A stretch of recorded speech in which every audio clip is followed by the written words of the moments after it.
හොඳ පොඩ්ඩක් අඩු කරන්න ඕනේ. නියමට වැඩේ වෙන්න ඕනේ ආ. මම ගේම් මේ නැතුව ලස්සන ගේම ගන්න ඕනේ ආ.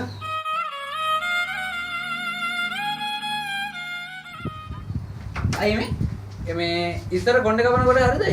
ඒ කොණ්ඩේ කපන එක්කෙනා ඒ තමන්ගේ පාරිභෝගිකයන්ගේ ගෙදර යන්න ඕනලු එයා හදිසියෙ මැරුණොත් එහෙම. එයාගේ අර එම්බාම් එක ඔක්කොම කරලා ඊට පස්සේ එයාගේ මේ කොණ්ඩේ රැවුල හදන්න යන්න ඕනේ මේ ඒ බාබර්ලු. අයියේ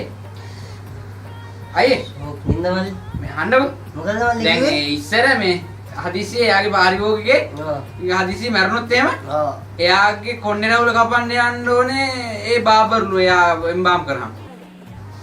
හරි පුදුමයි නේ අයියේ. දැන් නෑ නේ. මොකද්ද මල්ලි කිව්වේ? මට හරියට කේස් එක එන්ටර් වුණා මල්ලි. ෂෝක් නින්දනේ. නෑ දැන් අයියා කොණ්ඩේ කවන්නේ මගෙන්නේ. ඔව්. නේ දැන් හදිසියෙ අයියා මැරුණොත් මොකද්ද ඩෝ කිව්වේ උඹ? නෑ මම වෙනවට කියනවා නෙමෙයි. අඩෝ වැඩේ කරපන් ආ. නෑ සද්ද නොකර වැඩේ කරා. අයියේ දැන් වෙනවට කියනවා නෙමෙයි.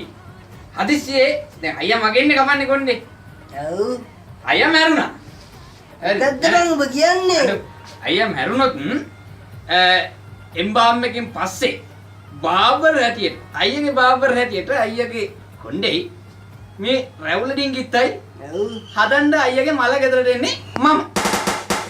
අචෝ අම්බු කරනාකෝ සලුන් එකම. ඒ කොතනද මිනිස්සු මරන්නකෝ බද්දන්නේ ආ? අඩෝ වැඩි තියනකෝ.